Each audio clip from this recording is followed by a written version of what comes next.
Welcome into Run the League. We're back, and today we're talking about one of the fastest wide receivers in the NFL draft for the 2022 season. So sit back and enjoy.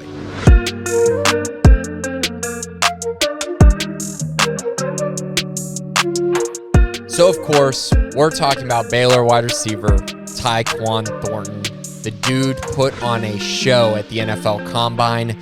So we're going to talk about his NFL Combine, everything that went into that, and just the epic performance that he put on, and one that was almost the greatest performance of all time. And then we found out wasn't quite that great, but it was still absolutely amazing. We're going to go through his high school numbers, just kind of talking about where he was prior to his time at Baylor. Of course, his college stats, and then just kind of moving forward, his strengths and weaknesses as he enters the NFL, and some of the potential landing spots as well for one of the most electric athletes in this class. So he shows up, NFL Combine.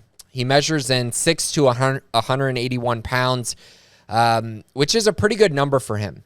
He got into Baylor and was right around 155 pounds when he arrived. So he's put on a good 30 pounds in his time in Waco. He ran a 4.2 unofficial. So when that dropped, everyone was freaking out because fastest time in NFL Combine history. I mean, it was just absolutely absurd when everyone saw that. And then come to find out the time was about 0.07 off. So he really ran a 4.28, which is electric anyways. I mean, anything below 4.3 is, I mean, you're moving. You're moving at a very high level.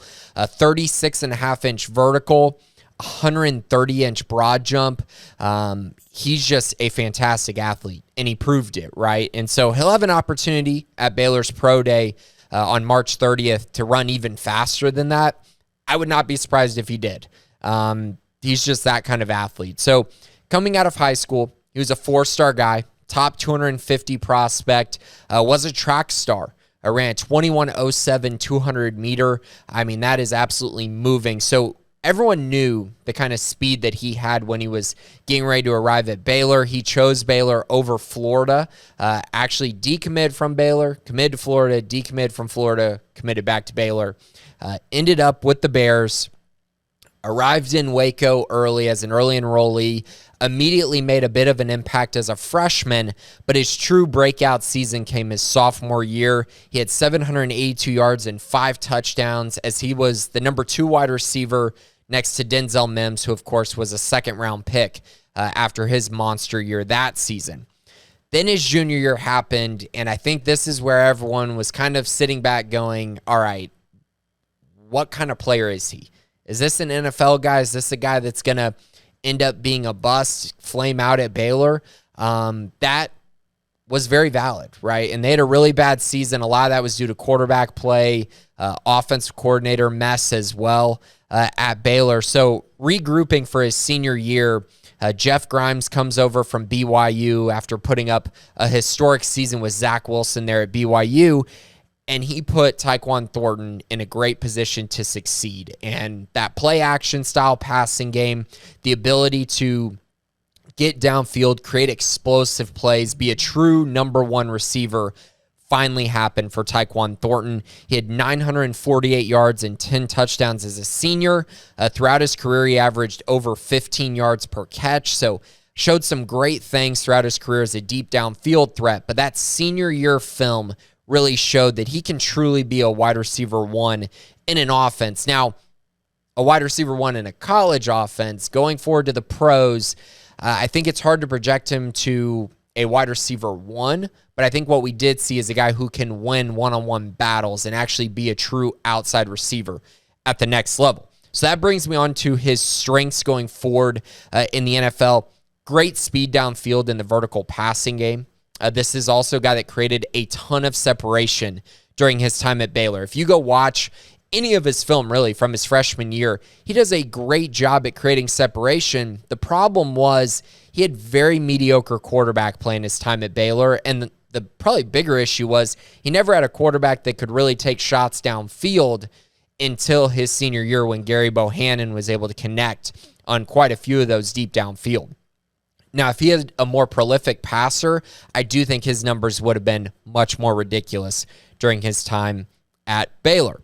He catches really well with his hands. If you watch that on film, he almost makes it a point to catch with his hands. Sometimes that works to his benefit. Other times, defenders are able to get their hands in there and break up passes. So that is something he does need to work on, those strong hands. A part of that is he doesn't have the biggest hands. So I know that's been something that a lot of teams have had a huge question mark about, but I think he can kind of battle through that. I saw enough hand catches by him this year and tough hand catches across the middle of the field that it really, I think it eased some of those concerns. And I would also say this year specifically, he finally came down with really tough catches across the middle of the field, which is not something that he had on his film earlier in his career. Now, big area where he showed strides this year was hitches and slants. He did a great job of that at Baylor this year, and really it was a trademark of this offense, the wide zone scheme that Jeff Grimes brought over from BYU. He ran a ton of slants, a ton of hitches, and a ton of double moves downfield as well as posts. So that's his main route tree that we saw at Baylor. So it's something that he is going to have to work on, right? Expanding that route tree even more. Moving on to weaknesses, I think the 50-50 balls are an area where he does need to improve on. He showed flashes at times. If you go watch the Oklahoma State game, he made a ton of 50-50 grabs. But throughout his career, it's not something that he really excelled at. So he will have to improve in that area as, obviously, everything becomes much more magnified at the pro level. You're going to have to win tough one-on-one battles downfield. Press coverage is an interesting one for him. He actually does a pretty good job at releasing at the line of scrimmage, but if you're able to get physical with him and get into his body, it's really tough for him to create that separation because he's not the biggest guy, not the strongest guy. So press coverage, he's going to have to improve on. But I do see an area that he could get better at that. He does have long arms, which can allow him to create enough separation. And once he gets his speed going and gets his strides going, he is really, really tough to catch up with. He does not have the greatest hips on his routes. So if you watch him, he's a little bit slow in and out of his breaks. And that also has to do a little bit with his yak. He's got really quick feet, but he's not the quickest athlete. And kind of what I mean by that is the fluidity, right? So when he catches the ball and tries to make a move, there's not a lot of wiggle there in his game, at least up to this point. But if he catches the ball in the open field and is able to start running and get his speed burst going and acceleration, that's where he is an absolute problem. That was magnified in the West Virginia game. Hit a 75-yard touchdown reception where he caught the ball in the middle of the field, and it was over. I mean, nobody is catching him in a straight line race. So that's kind of what I see from him. Not the greatest yak guy, but is a guy that can catch the ball, can be a vertical threat downfield, and has elite speed. I kind of see after this draft combine, I think that he's probably a top 120 pick, maybe even inside the top 100. I see him being an early third to a fourth round pick, somewhere in there. I just think someone is going to fall in love with his speed. Would it shock me if someone took a chance on him in the second round? No, but I do think it's more likely he's a third or fourth round pick just because of his weight. As far as landing spots go, I kind of did this based on the highest upside of his draft, so I don't have any really late round picks that he falls super far. Most of these are in the third or fourth round. The Atlanta Falcons, third round pick 74. That's probably the earliest I see him going. The Falcons obviously need someone like him. They're losing Calvin Ridley for the season. Pretty much the only receiver that they have that is great is Kyle Pitts. I know Russell Gage is good too, but they need someone to expand the field a little bit, and I think Tyquan Thornton could do that for them. The Colts, third round, pick 82. Again, someone to expand the field. They got Michael Pittman, who is amazing at those short and intermediate routes. He can also win downfield, but they need someone to space things out a little bit. They have T.Y. Hilton, but he's getting older, probably only has a year or two left. So go ahead, bring Tyquan in and give yourself a field stretcher. The Texans, another place that has a young quarterback in Davis Mills.